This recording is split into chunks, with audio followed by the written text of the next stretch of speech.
Hello বন্ধুরা, welcome to my new blog. তো আজ আমি যাচ্ছিলাম আমার খুব কাছের একজন বন্ধুর বাড়ি। যদিও কিছুক্ষণ পরে রোদ্দুর দেখে মনে হচ্ছিল বোধহয় এতটা দুঃসাহস দেখানো ঠিক হয়নি, বা স্টিল এত করে রিকোয়েস্ট করলো তাই যেতেই হলো। এই রোদ্দুর থেকে নিজের সুন্দর স্কিনের মুখে বাঁচিয়ে নেওয়ার জন্য আমি নিজেকে একটু কভার করে নিয়েছিলাম। আর এই জায়গাটায় ও আমাকে এই গরমের মধ্যে 30 মিনিট ওয়েট করিয়েছিল। যদিও আমাকে বলেছিল ঠিক 2 মিনিট পর আনতে আসছে, but without any guilt feel ও 30 মিনিট পর এলো। चीटिंग करता है तू। चीटिंग चीटिंग चीटिंग करता है तू।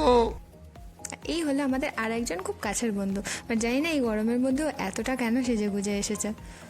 ফাইনালি আমরা পৌঁছে গেছি ওর বাড়ি, আর যেটার জন্য আমরা এতক্ষণ ওয়েট করছিলাম আমাদের খাবার এসে গেছে।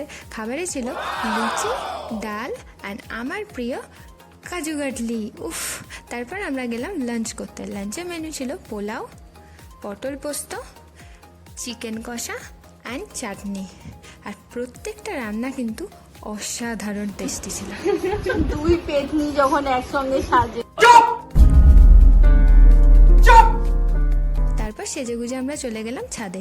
ওরা তো অনেক ফটোশ্যুট করলো, আর ছাদের ওয়েদারটা এতটা সুন্দর ছিল আমার তো নামতেই ইচ্ছা হচ্ছিল না।